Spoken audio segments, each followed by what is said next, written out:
Anuncio destrucción de armas. Yo, como comandante en jefe de las Fuerzas Militares de Colombia, y siguiendo mi deber constitucional de garantizar la paz en todo el territorio, le ordeno al capitán Víctor Paz que proceda con la destrucción del material de guerras del Frente Comuneros del Sur del Ejército de Liberación Nacional, ELN. ¡Fuego del área! ¡Fuego del área! Porque hay gente en Colombia que no quiere la paz porque se enriquece con la guerra. Y por eso no quieren lo que estamos haciendo y por eso actúan. Para ver si se derriba este gobierno rápido. Y la respuesta que tiene que darles el pueblo colombiano es que este gobierno no se derriba porque nació del pueblo. Y al que no quiere caldo se le dan 2 tazas. Y entonces ya no será esto, sino el próximo gobierno también progresista para acabar de hacer la tarea de la construcción democrática y de la paz de Colombia, para que Colombia sea el país de la belleza.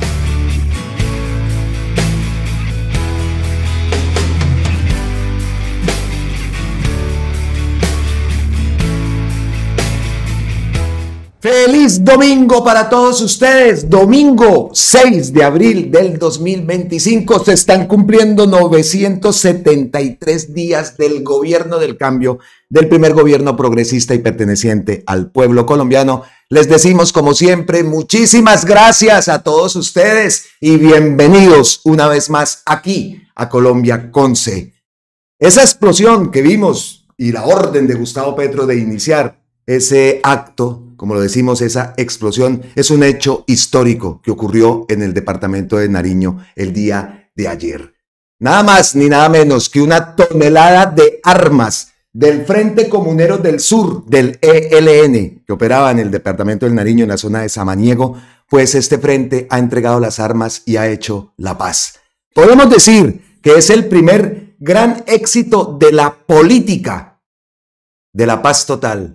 Política que es uno de los ejes centrales del gobierno del cambio, la paz total que tanto necesita nuestro país. Pero antes de comenzar y de analizar ese evento que se dio ayer, como lo digo, en el departamento de Nariño, que dio para mucho, y traemos obviamente aquí el resumen que nosotros hacemos cada vez que Gustavo Petro sale del Palacio de Nariño, o incluso también dentro del Palacio de Nariño, pues hacemos nosotros nuestros resúmenes. Nos gusta estar enterados de estos actos porque siempre lo hemos dicho, para nosotros son alocuciones que hace Gustavo Petro. Entonces, antes de comenzar con el análisis de ese evento, tenemos que unirnos a la celebración. Estamos felices que RTVC Noticias se haya ganado el premio India Catalina en la categoría Noticiero Favorito del Público. Oiga, qué excelente noticia. Felicitaciones al noticiero de la gente de La Paz y de los colombianos. Han publicado esta pieza gráfica. Un orgullo RTVC, de verdad que a pesar de todos la estigmatización, los señalamientos, los ataques rastreros por parte incluso de otros disque periodistas y de otros medios, pues vea, ante todos los ataques, este premio. Muy bien, nos alegra porque, Ave María, la gente tiene que ver ese RTVC Noticias, no tiene que estar viendo ese caracol. Los restaurantes tienen que colocar este noticiero porque es la verdad, así les duela, porque por eso es que lo atacan, porque RTVC está haciendo las cosas muy bien, está haciendo y lanzando una información precisa, rápida, en fin, muy bien, y que sigan adelante con esa gran labor. Así que nos unimos a la celebración de ese premio que se ha ganado RTVC, nada más ni nada menos que el premio India Catalina. Bueno, y ahora sí, entonces nos vamos con el tema central del video. Obviamente tiene que ver con el evento que pusimos en la intro y el evento que ocurrió el día de ayer. Repetimos, para nosotros es el primer gran éxito en esa política de la paz total del gobierno de Gustavo Petro. Un evento que dio para mucho. No solamente se dio ese acto histórico de la entrega de armas, de la destrucción de esa tonelada de armas, repetimos, del Frente Comuneros del Sur, del ELN, sino que también tuvo que salir Gustavo Petro otra vez al paso de las mentiras, al paso de las malas noticias, de la mala información. Y esta vez tuvo que ver con lo dicho por esta señora, la secretaria de Seguridad de los Estados Unidos, que la vimos hace pocos días con Gustavo Petro, esa señora gigante que llegó a Bogotá y se reunió con el propio Gustavo. Incluso hablábamos de que mientras se reunían por allá, esos que estaban vendiendo al país en Washington, pues Gustavo Petro tenía ese encuentro con esta mujer. Pero vaya sorpresa, que resulta que todo lo que dijo Gustavo Petro fue tergiversado por el traductor. No sabemos qué tipo de traducción fue la que le hicieron, si eso fue malintencionado o qué, pero que llegue a decir esta mujer que Gustavo Petro es amigo del Tren de Aragua, eso sí es de lo más rastrero también que hemos podido ver.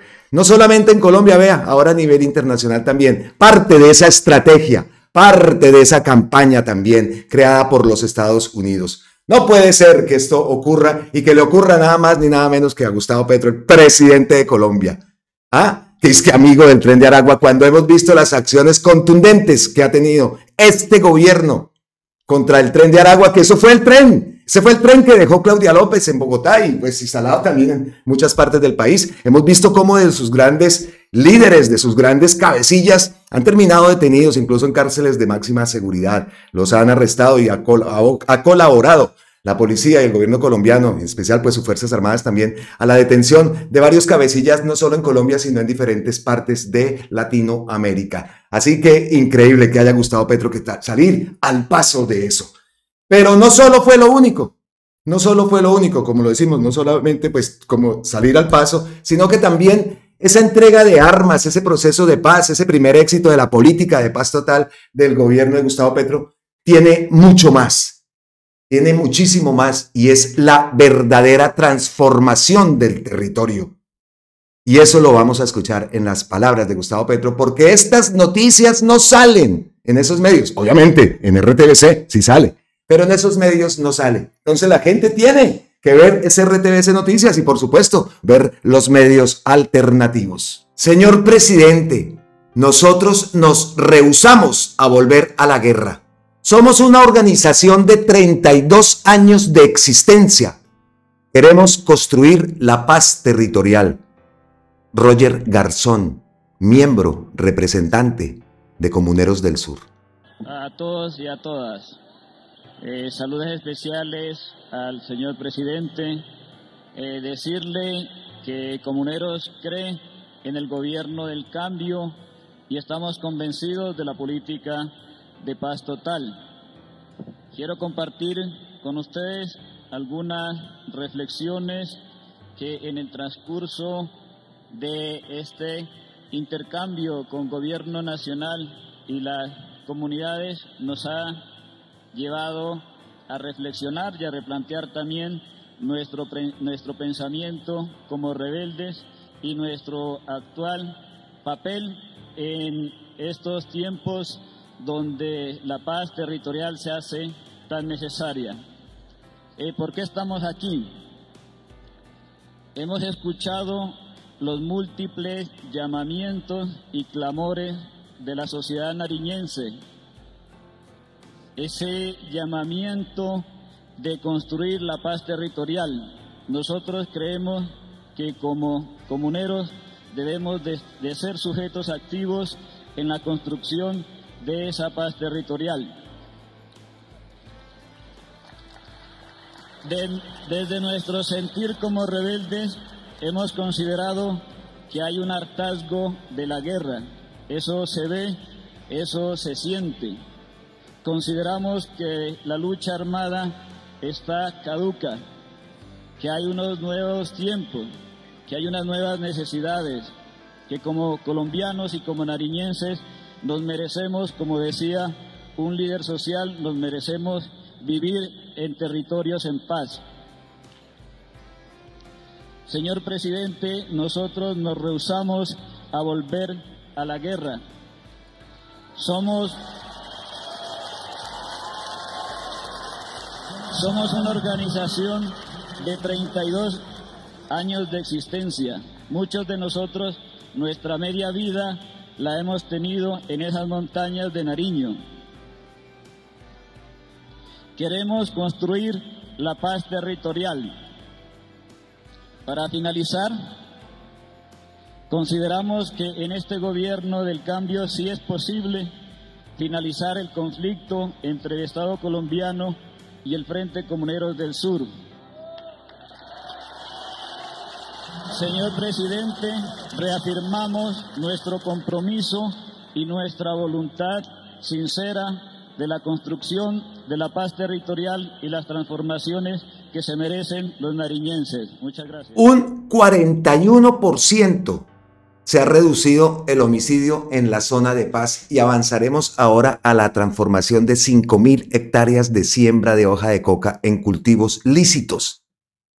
De las 7.000 hectáreas, 5.000 de esas 7.000 se van a transformar. Increíble, increíble. Oigan, y ayer viendo la transmisión y leyendo los comentarios de la gente en esa transmisión en Facebook, cómo son capaces de minimizar esto, ¿no? Cómo son capaces de decir esto no es ni el 1%. Increíble. Definitivamente a esa gente lo que le gusta es la guerra. Pero, como lo digo, no solamente es la entrega de armas. Oiga, venga, un paréntesis. Dice acá, uribistas lloren. Mire cómo recibieron a Gustavo Petro.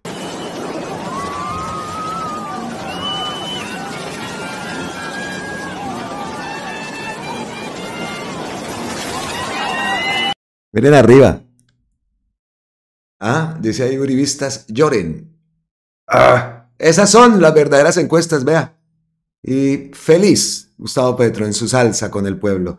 Bueno, cerramos el paréntesis porque no quiero que esa imagen también se me escape. La publica Orlando Curioso. Llegada del presidente Gustavo Petro a Pasto, no se puede negar, es el presidente más popular en la historia de Colombia. Pero entonces seguimos con el evento en ese coliseo. José Obrero de Pasto, donde empieza un momento histórico para el país y para el sur. Eso lo publica Luis Alfonso Escobar, el gobernador del Nariño. Pero como lo que decimos, no solamente es la entrega de armas, es la transformación del territorio, son los equipos médicos, son las escuelas, puestos de salud, en fin, un sueño, aunque sea en esta parte. Eso es lo que se quiere lograr en todo el país. Así que de verdad conmueve estos eventos. Se anuncia la inversión histórica de más de 21 billones para construir dobles calzadas que conectarán a Nariño y el Cauca con el resto del país, y esto también fortalecerá la paz territorial. Pero hablamos, y en el resumen que traigo, esa otra forma de gobernar, esa forma que sí se puede hacer las cosas, sí se puede llegar a acuerdos, sí se puede transformar el territorio, algo que estaba en el acuerdo de paz y que se lo pasaron por la galleta. Vargas Lleras prefirió las 4G a la verdadera transformación del territorio que estaba en ese proceso de paz. Así son. Y esos son los que quieren disque volver. Entonces, antes de pasar a hablar de la respuesta a la señora Kristi Noem, pues escuchemos que esto es más importante, la transformación de ese territorio. ¿Y cómo es este plan?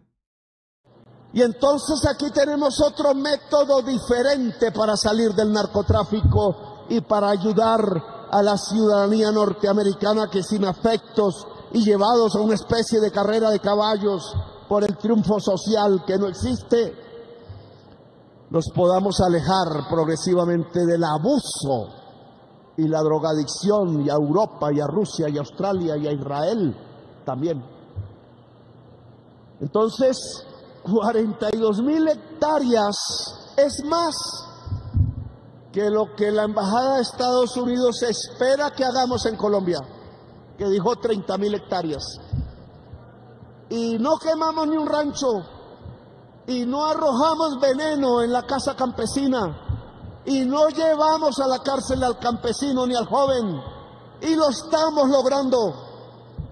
Si lo hacemos en este año, si lo hacemos en este gobierno, y podemos mostrar que 40.000, 50.000 hectáreas fueron sustituidas porque al campesino se le dio la gana, porque pusimos los recursos a tiempo, porque pusimos la carretera y la escuela y el hospital.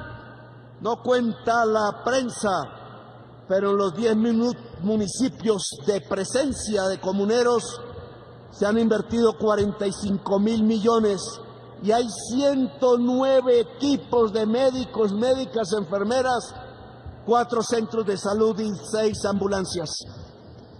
Así se transforma el territorio y no es que lo vamos a hacer, ya están.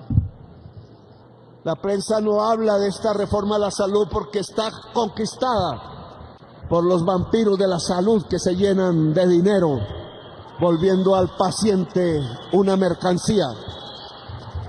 Pero este es el principal eje de la reforma que proponemos, que haya atención primaria y prevención, porque es mejor prevenir que curar, es más barato, y porque el que previene y se cura a tiempo vive, y la salud es para vivir, no para morir. Por eso en esta zona ya hay 109 equipos, no personas, hay más de 500 personas cuidando en cada casa la salud y por tanto la vida de cada campesino. Y entonces aquí se han colocado los ejes de una transformación. Faltan las carreteras. Y es que ni siquiera mi ministerio las puso como prioridad. Las carreteras de La Paz no son prioridad, porque en el gobierno de Santos, el mismo que firmó la paz, su colega Germán Vargas Lleras prefirió las dobles calzadas y la plata se fue por allá. Así como en Bogotá se va para la troncal de Transmilenio y no para la calle del barrio del pobre. Billones de pesos del erario para Luis Carlos Sarmiento, los dueños de los bancos y los dueños de las concesionarias de carreteras. Y como era tanta plata, no hubo plata para la doble calzada Ecuador, que es la única que nos liga a América. Y no pensaron que una de las funciones de una doble calzada sería ligarnos al mundo, porque estaban pensando en su casa y en su finca al norte de Bogotá y al sur del poblado en Medellín. Por eso no hay carreteras, por eso hasta ahora nos toca hablar del estanquillo y no de llegar a la frontera. Y no llegamos ni siquiera a la frontera de Venezuela. Todo alrededor del poblado y del norte de Bogotá, y le pusieron conejo entonces al acuerdo de paz, no solo entrampándolo, llevando a la cárcel como narcotraficantes a quienes después del firmado estaban escribiendo apenas poesía y pensando con ilusión que era posible. También les embolataron la transformación del territorio. Y eso significa que en las zonas donde se hizo la paz, ahora hay violencia de nuevo. Pero no es porque el colombiano sea malo per se, no es porque el negocio de la cocaína dé mucha plata, sino fundamentalmente porque la oligarquía en el Estado no piensa en el territorio excluido. Por eso no están las carreteras de La Paz. La plata se la llevaron hacia la doble calzada. La carretera de San Francisco Mocoa, de la que habló usted, gobernador, sí están las vigencias futuras, pero a 20 años de construcción, un pedacito cada año. Y la carretera Medellín-Quibdó, porque transitan los negros y las negras, está a 20 años de construcción y llevan 400 muertos por derrumbe. Las rápidas, el túnel que lleva y mueve el capital, lo que se hace rápido con las manos llenas de dineros, es donde está la finca del oligarca, es donde vive el oligarca, es la idea centralista de la oligarquía y no la región donde hay que hacer la carretera, porque trae paz y prosperidad para quienes nunca la han tenido. Y me tocó luchar con nuestro propio ministerio, echar gente. Nos ponían trampas, nos decían que ya estaba el estudio y estaba en un escritorio, y eso sí, rápido, en los momentos de afugia, giraban la plata al banquero. No puede ser así. Así no se construye la paz. Por eso este compromiso, Angie, es que la doble calzada queda contratada y queda en vigencia futuras rápidas. Y ojalá lo logremos con el Catatumbo y con el Micay. Y hable mucho, sabía que iba a hablar mucho porque tocaba hablar. Y hay que finalizar porque mira, ya estamos. El pacto del Nariño. Qué bueno, ojalá no, mi presi, lo vamos a lograr en el Catatumbo, lo vamos a lograr en el Plateado. Vean lo de las vigencias. Ay, ay, ay, qué bueno, qué bueno. Y por supuesto, esto no sale en esos medios, porque ¿cómo estará Sarmiento Angulo retorciéndose? Increíble. Grandísimo anuncio entonces, la inversión histórica de más de 21 billones para construir las dobles calzadas que conectarán a Nariño y Cauca con el resto del país y fortalecerán la paz. Con las manos llenas de dinero es donde está la finca del oligarca, donde vive el oligarca. Esa es la idea central de la oligarquía y no la región donde hay que hacer la carretera porque trae paz y prosperidad para quienes nunca la han tenido. Ahí escuchamos las palabras de Gustavo Petro. Y oiga, un paréntesis, porque esto también ocurrió el día de ayer, pero hacemos el paréntesis porque yo lo tengo aquí. Escuchen esto.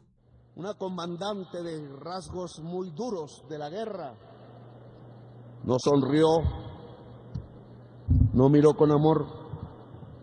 No sé si se han perdido esos sentimientos en su alma, definitivamente. Dijo que yo hacía estas cosas por los votos, como si fuera otro más de los presidentes de Colombia, como Uribe, del que habló muy bien, y deVí habló muy mal, pero no, ya no habrá más votos por mí como persona, a menos que el pueblo lo decida algún día, pero ya no me quedan los tiempos. ¿Se escucharon, no? Ya no habrá más votos por mí como persona, a menos que el pueblo lo decida algún día. Al menos que el pueblo lo decida algún día. Lo dejo ahí y me retiro lentamente. Bueno, y ahora sí nos vamos después de eso, que quedó ahí. Nos vamos a la respuesta a la señora secretaria de Seguridad de los Estados Unidos. Ella le habla al oído a Donald Trump. Y por ahí la vimos también en una imagen con un rifle cazando un oso. Es que es una mujer inmensa, es gigante. Al lado de Gustavo Petro se veía re pequeñito. Pues, ¿cómo les pareció entonces las declaraciones que fue a dar? Fue a decir, dicen que es problema de traducción. Nosotros pensamos por una traducción no puede también torcerse de esa forma y no estamos diciendo, ojo, que Gustavo Petro haya dicho eso, sino que estamos pensando más bien que es una traducción malintencionada. Bueno, pero que Gustavo Petro es amigo del Tren de Aragua, eso sí es lo más descabellado, Pero, entonces comenzamos con, a ver, vamos a leer primero un post que envía Kristi Noem, la secretaria Kristi Noem. Sí, vamos a enviar primero el post de ella, la respuesta que da Gustavo Petro, y ahora acabamos de ver que la Embajada de los Estados Unidos ha traducido al inglés, ha pasado al inglés el post que envió Gustavo Petro dándole respuesta a Kristi Noem. Dice Kristi, la secretaria, el presidente Trump y yo vemos al Tren de Aragua y a los carteles como lo que son, monstruos malvados. ¿Y qué piensa? ¿Qué pretende? Es que nosotros, ¿cómo los vemos? ¿Cómo los vemos? ¿Ah? Nunca permitiremos que las bandas criminales y los carteles aterroricen a las comunidades estadounidenses. No, pues. Los días de violencia desenfrenada de pandillas y carteles han terminado. Una trumpista total. Bueno, es mi opinión, ¿no? Ahora viene la respuesta de Gustavo Petro, porque es que es increíble. Entonces, Es que no les gustó.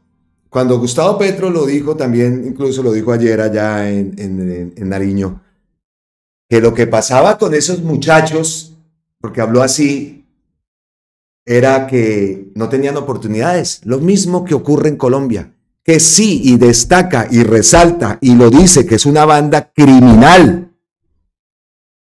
Vea, aquí está. Vamos a irnos de una vez al pozo.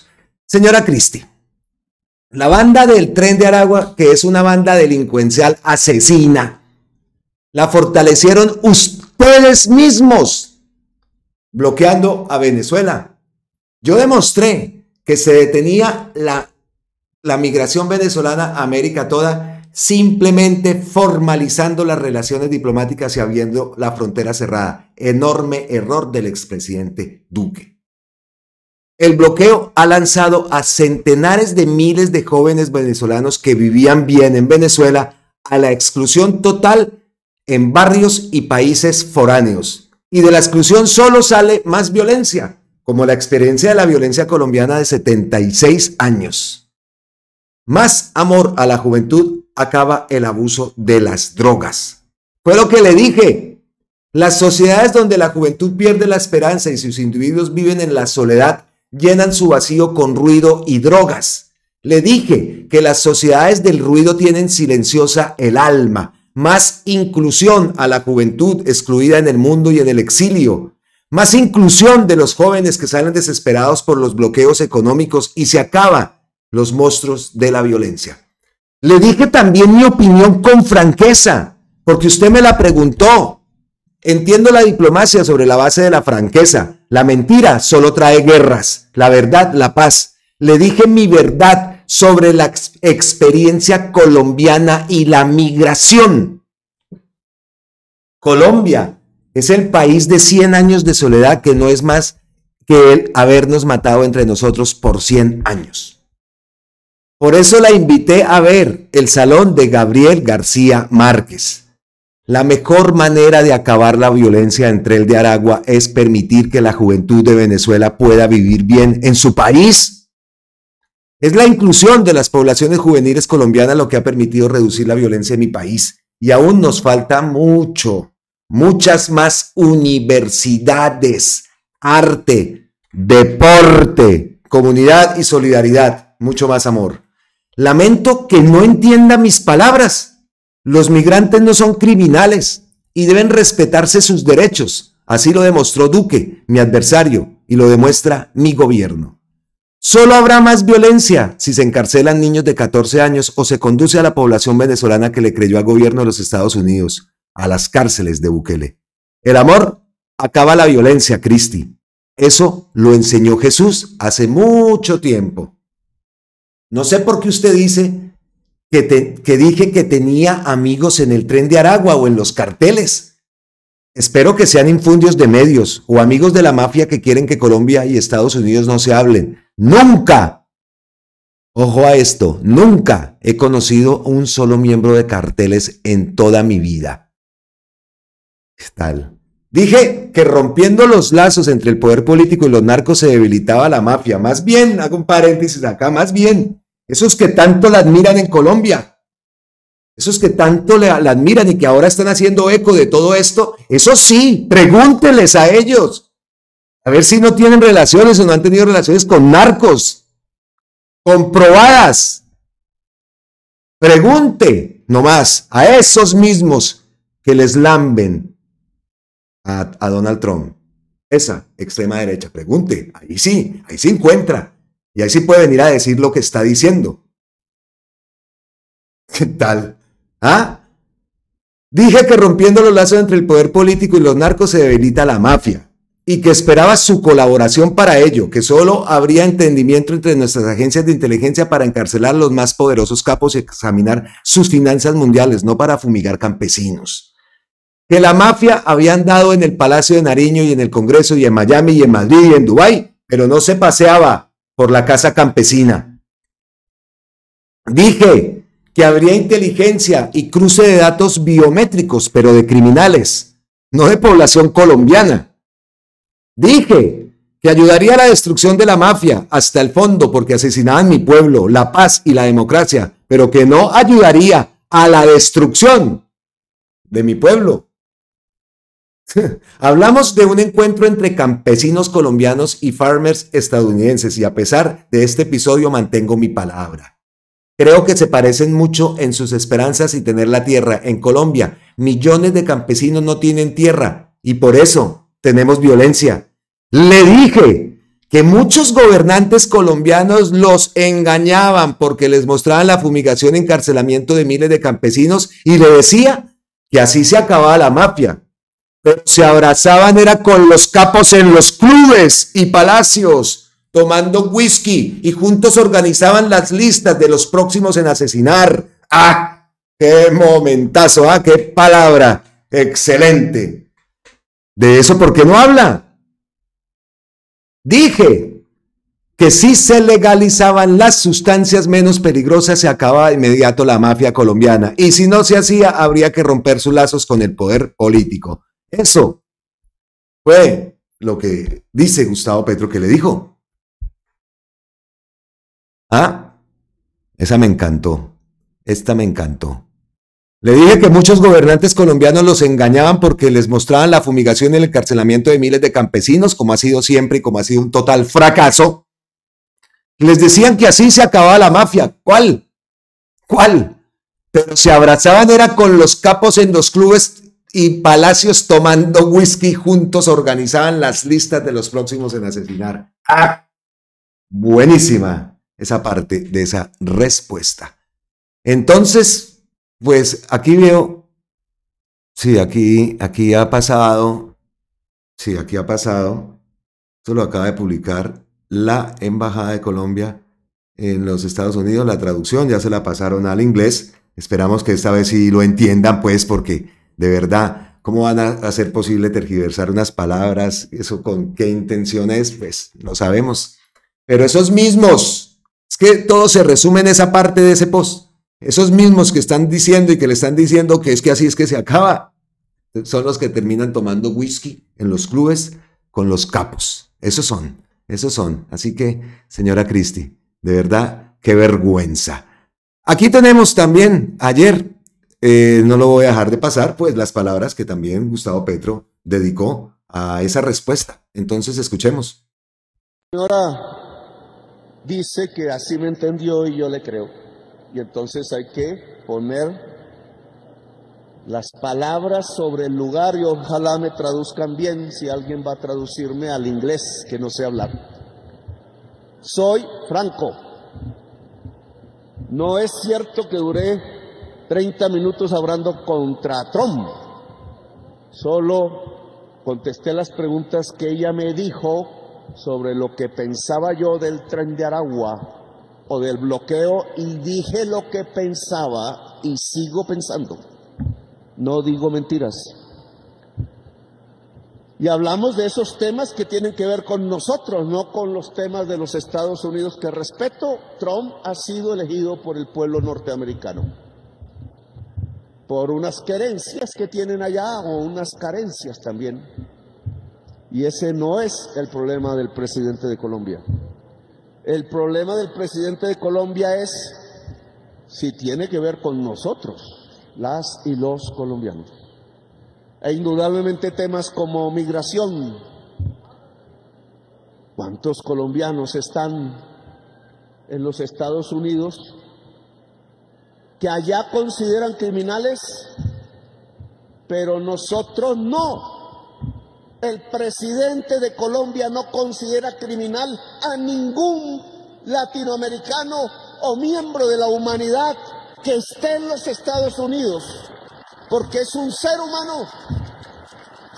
Y así se lo digo a Macron y al presidente Sánchez, que ha sido muy avanzado en este tema, o a la reina de Suecia, o al rey de Bélgica, o a la señora presidenta de Italia, de donde viene mi familia, antes de ser Italia. Por eso le dije a la señora Naim de frente, Noem, así haya un familiar mío metido en el narcotráfico, cójanlo. Aquí ayudamos. Los datos ¿cómo se llama? Métricos. geométrico, la última en guaraches para identificar, no es de los colombianos y colombianas, olvídense, es de los criminales para que conjuntamente los atrapemos. Cogimos 7 toneladas ¿dónde fue? En Portugal, General Triana, y cayeron 9 del comando de la frontera con sus fusiles nuevos. Armamento en un bus, no andan por trochas, no son guerrilleros todavía, ni lo han sido. Andan en camionetas 4 puertas y duermen en haciendas, no en los páramos, en los toldos. Eso ya es otra cosa. Y los norteamericanos tienen nuestro apoyo. Muchos colombianos han muerto. Y se lo dije a la señora. Yo no creo en su prohibición, se acabaría la violencia en Colombia. Pero no puedo cambiarla, es su política. Cambiará algún día, como en el estado de Oregón. Pero mientras no cambie, no quiero el narcotráfico en Colombia, ni una Colombia narcotraficante, porque nos destruye la democracia y nos destruye la vida. Y entonces aquí estamos prestos más que ellos a cambiar el narcotráfico por una sociedad de trabajadores de cultivos lícitos, porque ahí construimos democracia y libertad, y con el narcotráfico solo construimos muerte y violencia. No es un problema de moral, es un problema de reconstruir, como decía Gaitán, moralmente la república, y toca hacerlo, porque los traquetos no pueden gobernar ni la justicia, ni el Congreso, ni el Ejecutivo, ni la sociedad de Colombia, porque se acaba Colombia. Yo creo que debe haber elecciones en Venezuela sin bloqueos y para todos y todas, y que sea la decisión libre del pueblo, cualesquiera que sea. Pero no es más bloqueo y muchísimo menos tratar a los venezolanos como parias de la tierra, con excusas que no son.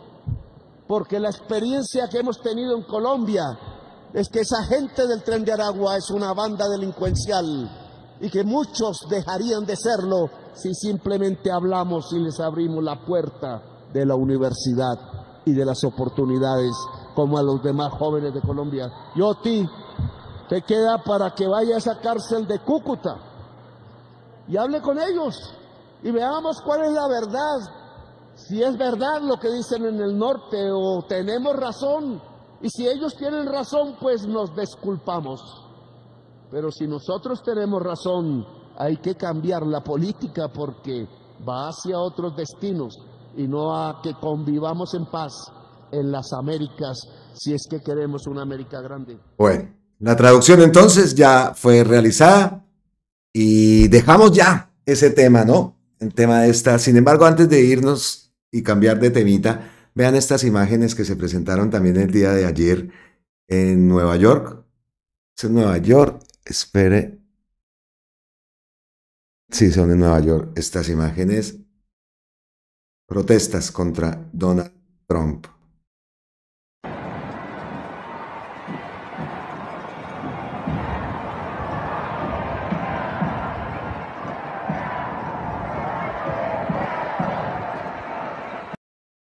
Bueno, y entonces con eso cerramos el capítulo y la respuesta de Gustavo Petro a la, decimos nosotros, malintencionada reacción y malintencionadas palabras de Kristi Noem en contra de nuestro gobierno. ¿Qué tal esto? Ay, Dios. Increíble, increíble, increíble. Pero bueno, pasemos a otro tema. A otro tema, ustedes también vieron en la miniatura a Miguel Ángel Pinto, porque es que esto también a mí en lo personal, a mí me tiene esto abreado, como dicen. ¿Ah? Entonces respondió, entramos en contexto, sabemos que César Gaviria sintió el monstruo que ya ha despertado, el monstruo que está esperando que digan consulta popular, que digan constituyente, que digan lo que sea para salir a respaldar las reformas y la transformación de nuestro país. Ese monstruo es el pueblo. Y decimos acá, César Gaviria sintió los pasos de ese monstruo, de ese gigante. Entonces presentan una mini reforma donde dicen que los recargos nocturnos se deben pagar, donde dicen que la hora nocturna empieza a las 7 de la noche, pues nosotros decimos que a las 6 de la tarde, 6 Debe empezar es a las 6 de la noche, de la tarde. A las 6 p.m. Es que acá en España eso se dice buenas tardes hasta las 8 de la noche. Después de las 8 es que se dice buenas noches. Entonces, después de las 6 p.m. empieza la jornada nocturna en Colombia. Eso lo propusieron. Y entonces, pues obviamente reacciones muchísimas, entre ellas pues la reacción de Antonio Sanguino, el ministro de Trabajo. Y entonces Miguel Ángel Pinto dice, tan chistoso el ministro. No he cambiado de opinión. Una cosa es el tema de los derechos de los trabajadores que siempre hemos defendido desde el Partido Liberal y otra lo que dicen, lo que ustedes pretendían con la reforma laboral, que al contrario les sacaba el empleo. Ah, esto de verdad. Y le dice, no sea cínico. Y le contesta Gustavo Petro, se mete en esa, dice, lo que el proyecto de reforma laboral contenía eran los derechos de los trabajadores que un gran liberal, López Pumarejo, permitió y que un liberal, amigo de Uribe, acabó. Esa es la respuesta que le dio Gustavo Petro y acá lo trata de cínico incluso Miguel Ángel Pinto. ¿Ah? Qué cosa. Pero, miren esto. Dice Gustavo Petro, así los poderosos financiadores de congresistas lograban acabar con la reforma laboral y los beneficios al pueblo trabajador. Congresistas simplemente comprados. ¿Qué responderá la representante a la Cámara Arbeláez de Cambio Radical? ¿Por qué lo dice? Y publica esto, dice, reforma laboral, la jugadita de un lobista de la ANDI en el Congreso. ¿Cómo así? Publicación de Vorágine. Y a mí me encanta traer a Vorágine, este medio me gusta. Así operó en el Congreso un lobista de la ANDI contra la reforma laboral, decimos es de Vorágine, publicado hoy, 6 de abril del 2025, por Nicolás Sánchez Arévalo. Así operó en el Congreso un lobista de la ANDI contra la reforma laboral. Aquí subrayan esta foto. Bueno, Vorágine revela pruebas del lobby contra la reforma laboral impulsada por el gobierno del presidente Gustavo Petro por parte de poderosos sectores empresariales. Un abogado de la Asociación Nacional de Industriales ANDI quedó captado en varias fotografías mientras influía en la discusión sobre el proyecto de ley, teniendo en sus manos proposiciones antes de que fueran radicadas por los congresistas. ¿Ah? Eso es lo que publica y esa es la imagen. ¿Qué tal esto? ¿Ah? Se trata de Juan Arturo González Rojas, un hombre que hace parte de la vicepresidencia jurídica de la ANDI. De la ANDI. Él hizo presencia en discusiones claves de la reforma laboral en el Congreso. Estuvo en espacios en los que se les impidió la entrada incluso a los asesores de las unidades de trabajo legislativo y tuvo interlocución directa con una congresista, adivinen de qué partido, pues de Cambio Radical. La proposición en manos de la ANDI. Vorágine tuvo acceso a una serie de fotografías que prueban que González tuvo en sus manos una proposición antes de que fuera radicada. Esto es gravísimo. Una proposición es una propuesta presentada por un congresista para ser discutida con el fin de modificar lo consignado en un proyecto de ley. Una de las fotografías muestra a González en el salón elíptico del Congreso sosteniendo varios documentos en la mano, hablando con la representante de Cambio Radical, Carolina Arbeláez. La foto fue tomada a las 12:34 p.m. del 8 de octubre del 2024. 8 de octubre del 24. En otra imagen captada desde el otro ángulo a las 12:35 p.m. se puede ver el documento que sostiene el abogado. Se titulaba Proposición Modificatoria y trataba sobre el artículo 62 de la reforma laboral presentada por el gobierno del presidente Gustavo Petro. Ay, ay, ay, ay, ay, ay, ay. A ver, la representante Carolina Arbeláez de Cambio Radical y Juan Arturo González de la ANDI, foto tomada a las 12:34. Entonces, ¿están viendo? Sí, todo está bien. Y vean esta. Vean esta, espere, la ampliamos para a ver si podemos detallar. Sí, claro, ahí se, vea, ahí se lee. Si están leyendo ustedes, si alcanzan a leer aquí, proposición modificatoria, artículo artículo de garantías del derecho de la asociación sindical, en fin. Ahí está la foto. Ahí está, increíble. Esa foto fue lobista de la ANDI, sostiene la proposición sobre la reforma laboral, fotografía tomada el 8 de octubre a las 12:35. Esta fue a las 12:34, el mismo 8 de octubre, esta a las 12:35. El proyecto de ley buscaba eliminar la posibilidad de que los empleadores establecieran normas especiales, diferencias salariales o beneficio en favor de los trabajadores no sindicalizados. En algunas empresas se ofrecen incentivos para que los trabajadores no se sindicalicen, lo que el gobierno entendía como una práctica antisindical. Después que Arbeláez y González fueron captados en las fotografías, ella radicó la proposición. Eso se puede comprobar gracias a un sello que estampó la subsecretaria general de la Cámara de Representantes en documento. La radicación se hizo a la 1:03 de ese mismo 8 de octubre del 2024 y también contó con la firma de Víctor Manuel Salcedo, empresario y representante a la Cámara del partido de la U, cercano a Dilian Francisca Toro, la gobernadora del Valle. Vamos armando, ¿no? Aquí publica esto Vorágine con fundamento por posición modificatoria. Aquí vemos el sello. Octubre 8, 1:03. Es el mismo documento que tenía este aquí en la imagen. Véalo. Artículo 62, y aquí lo vemos. Artículo 62. Sí, señores. Primera página de la proposición, ahí está. Segunda página, esta que publica. En la plenaria, Arbeláez tomó la palabra para defender la proposición. Lo hizo con varios tropiezos en su discurso, porque estaba leyendo la justificación que quedó consignada en el documento y al mismo tiempo trató de parafrasearla.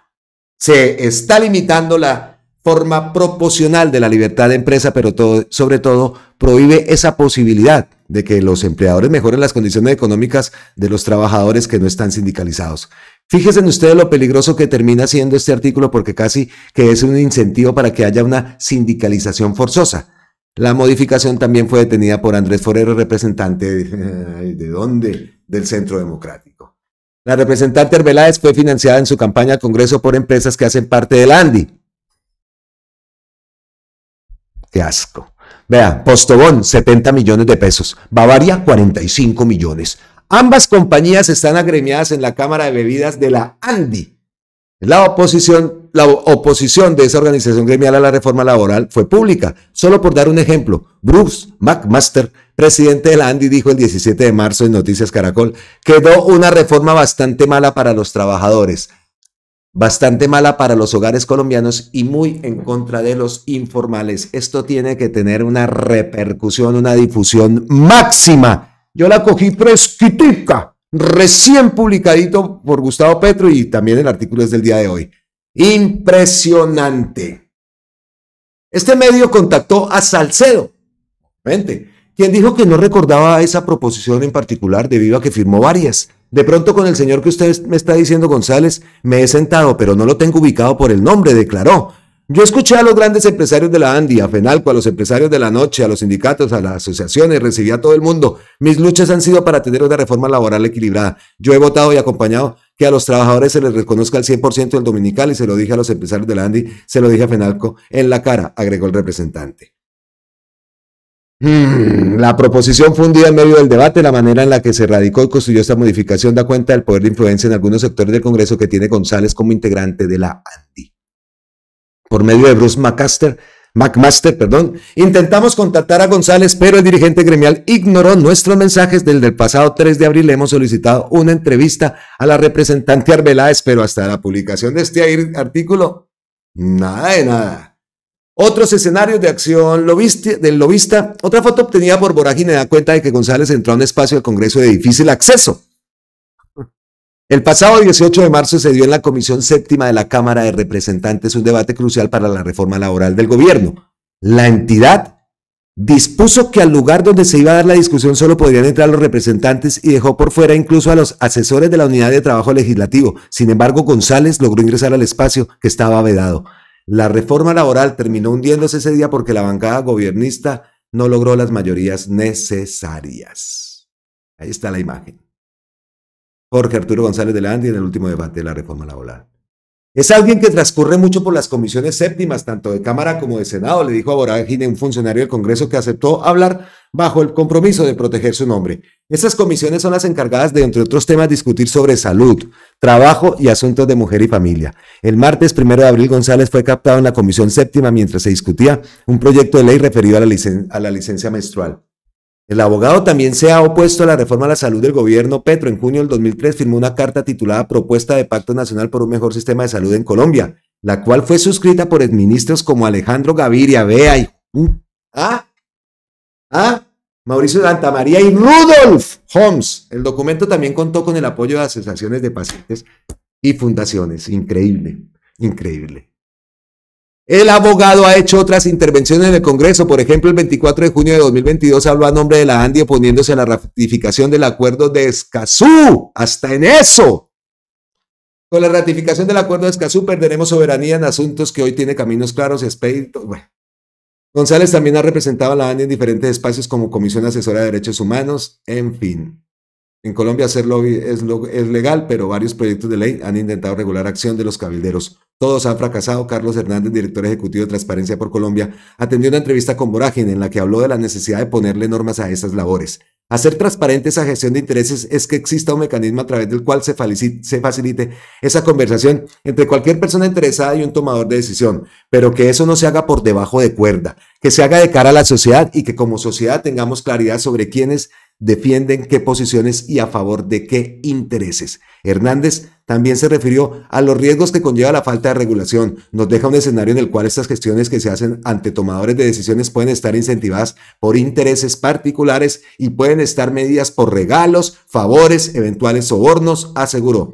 Hace que el riesgo de los conflictos de interés se materialicen y terminen favoreciendo intereses particulares con decisiones públicas que sean mucho más alto, concluyó. Por ahora, los colombianos no tienen herramientas para saber cómo opera el lobby en el país. Por eso, hemos decidido transparentar este episodio que ocurrió en el Congreso sobre un tema de relevancia pública. Pues ha tenido repercusión inmediata, porque Gustavo Petro lo ha reposteado hace pocos minutos en el momento que he grabado este video. Seguro que esto va a traer cola, segurísimo que sí, porque vea el hueco legal que existe sobre esto y cómo obviamente lo que priman son siempre los intereses particulares. Así que, ojo, y gracias a Vorágine por esa denuncia que ha publicado. Increíble. Después de esa noticia, de ese trabajo investigativo de Vorágine, gracias, repetimos, gracias a Vorágine, pues llegamos así a las ñapitas, el vendaje. El bonus track aquí en Colombia con C. Ustedes saben que siempre hay más de lo que hay en la miniatura, de lo que ustedes ven en la miniatura. Vea, y hoy incluso más que más, porque esto me acaba de pasar en el momento que lo estoy grabando, pues eso entonces no lo había alcanzado a incluir en la miniatura. Pero bueno, continuemos entonces con las ñapitas. Primer ñapita, Miguel Ángel del Río.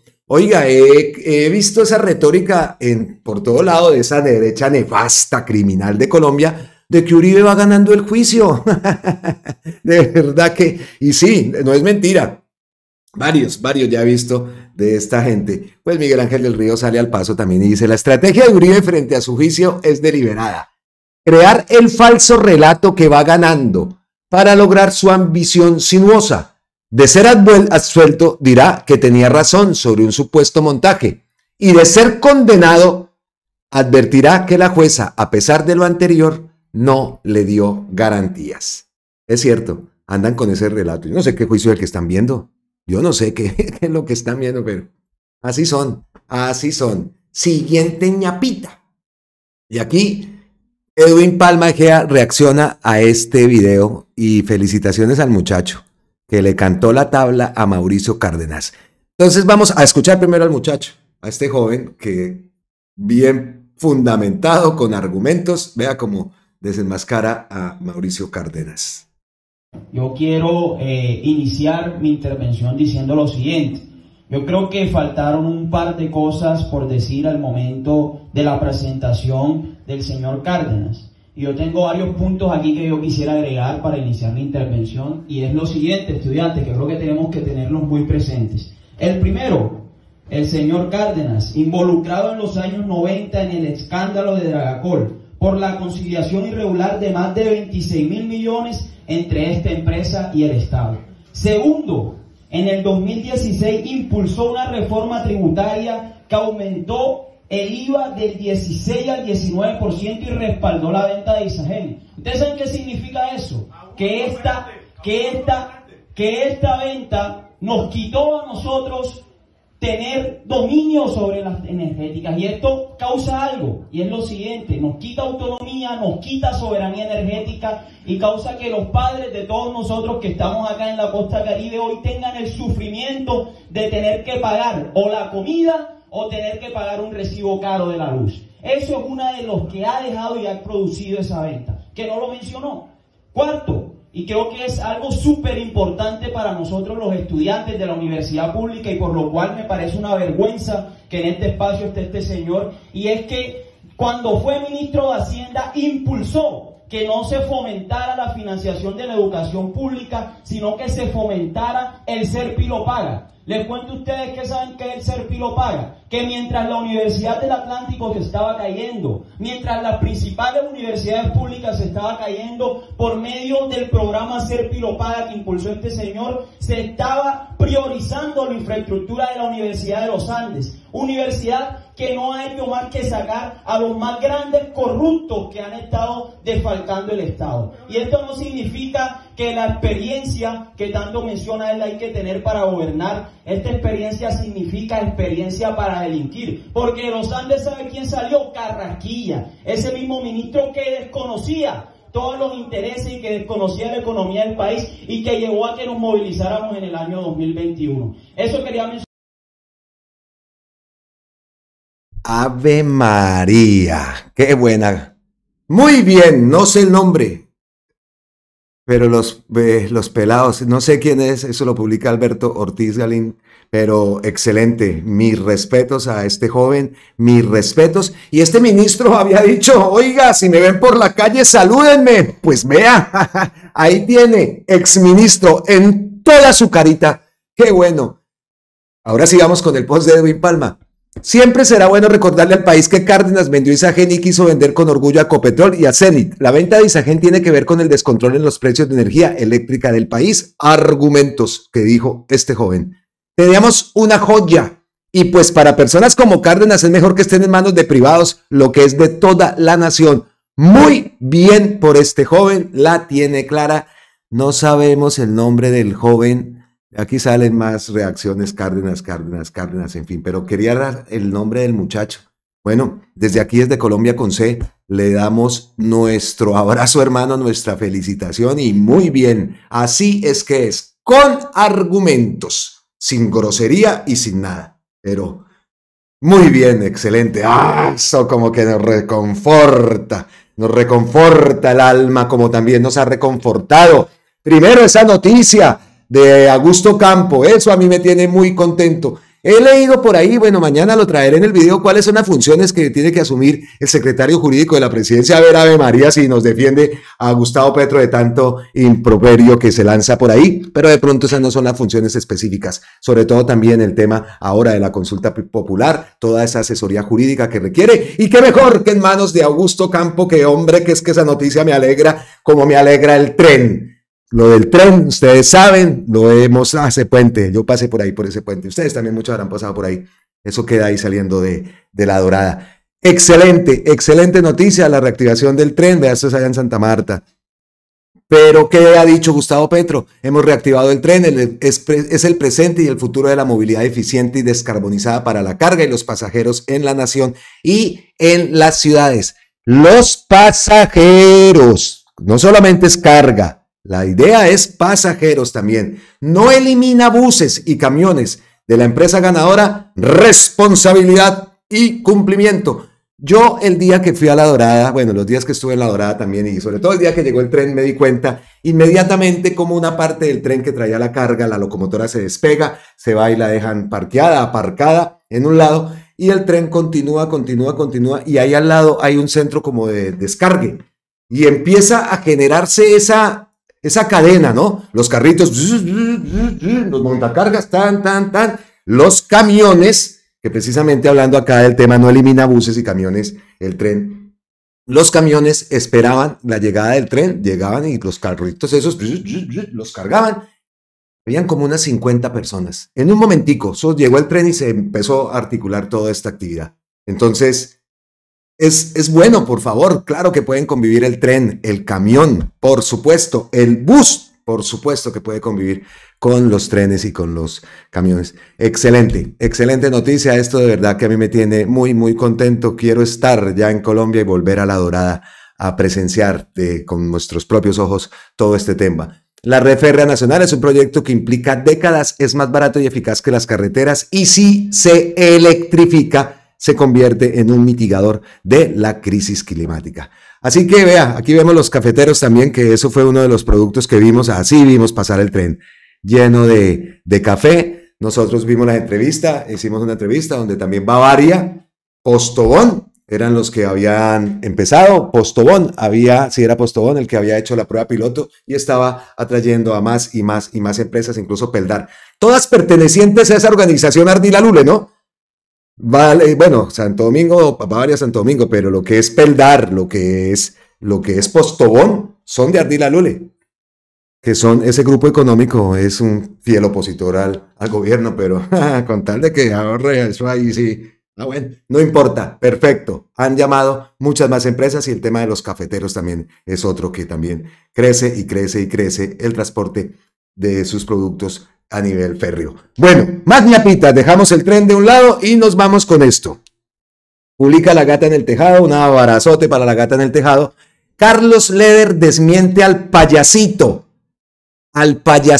alias Popeye, sobre su declaración de vínculos del M-19 con el cartel de Medellín.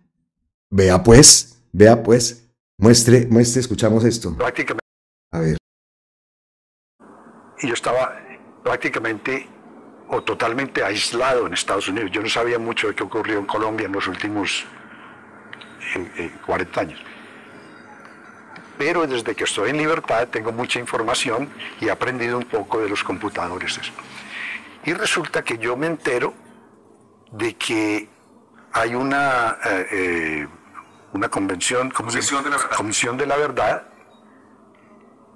y interesantemente dicen que Pablo Escobar pagó 5 millones al M-19. Y yo me quedé frío, Pablo Escobar. Me pongo a ver, ¿quién dice esto? Que Popeye.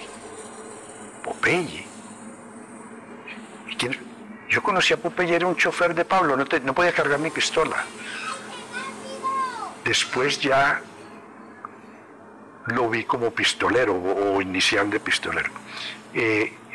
Popeye era un payasito, era un charlatán, era un cuentacuentos. ¿Cómo es posible que lo lleven a una comisión tan importante donde hay funcionarios, ¿sí? O magistrados, hasta de la Corte Suprema, etcétera, gente muy calificada, y ponen a este señor sin corroboración? Permítame. El hecho que yo le manifiesto es este. El cartel de Medellín no tenía absolutamente ningún negocio con el M-19. Pablo, cuando rescató a la señorita Marta Nieves Ochoa en la confrontación con el M-19, logró una tregua de no agresión entre el M-19 y el cartel. Declaraciones de Carlos Leder, Ave María. Esto también seguro va a traer bastante cola, como dicen, ¿no? Desmintiendo al payasito, alias Popeye. Me llama la atención como le decía, payasito, cuentacuentos. Bueno, charlatán. Y así como charlatán y payasito, pasamos a la siguiente ñapa, Vargas Lleras. Alfredo de la A publica: pobre y corrupto Germán Vargas Lleras inicia su campaña presidencial en Florencia, Caquetá, con un fracaso total. Ni el gobernador de su banda criminal, Cambio Radical, la gente no salió a acompañar su reunión y lo dejaron solo. Lo bueno es que el pueblo ya sabe quiénes son sus enemigos. A la reunión. Esa es la reunión de... Espera, que ustedes no la están viendo ya. No me río. Ay, Dios, Dios, Dios, Dios. Dios, Dios, Dios. Qué bueno. Esto es música para mis oídos, escuchar esto. Genial, genial. Siguiente ñapa. Esta es... ojo. Ojo. Petro asumirá la presidencia CELAC en Honduras el 9 de abril del 2025, fecha donde también hay convocadas marchas el 9 de abril, ya se acerca el 9 de abril, y también ese día, pues no sabemos, vea, Petro como que entonces estará en Honduras, ¿no? El 9 de abril, el día de las marchas. Pues vamos a ver entonces, también estamos prestos a ampliar esta noticia. Petro, entonces venga, nos vamos para Radio Nacional de Colombia. Aquí dice lo siguiente: nueva etapa regional. Gustavo Petro asumirá este miércoles la presidencia de la CELAC en Honduras. Presidentes de América Latina se reunirán en Honduras en medio de la guerra comercial iniciada por el presidente de los Estados Unidos. Una decena de presidentes, mejor dicho, vea, de América Latina y el Caribe. Entre ellos se van a encontrar Colombia, Brasil, México. Imagínense la guachafita, la reunión que van a armar. Qué bueno. Colombia, Brasil y México. Se reunirán el miércoles en Honduras en medio de la guerra comercial iniciada por el mandatario estadounidense Donald Trump. Ojo, corrijo, ¿no? No es que vayan a tomarse mal las palabras de guachafita. Guachafita en el bien sentido, no estoy hablando de rumba ni parrandas, ¿no? Sino, pues, ese encuentro, bueno, esa idiosincrasia de ellos, ¿no? Esa fraternidad que se ve reflejada en cada vez que se encuentran, esa recochita en el buen sentido. No me vayan a malinterpretar, por favor. Entonces, la novena cumbre de la Comunidad de Estados Latinoamericanos y Caribeños del CELAC, integrada por 33 países, debatirá varias iniciativas, entre ellas una propuesta de Brasil de impulsar la candidatura de una mujer, por supuesto, a la Secretaría General de la ONU. Hasta ahora han confirmado su existencia varios mandatarios, quienes podrán también debatir sobre las deportaciones de migrantes de Estados Unidos, las amenazas de Trump de recuperar el canal de Panamá, en fin. Estarán aquí muchos líderes para poder luchar por los grandes desafíos que tenemos, dijo la mandataria hondureña Xiomara Castro en su red social X.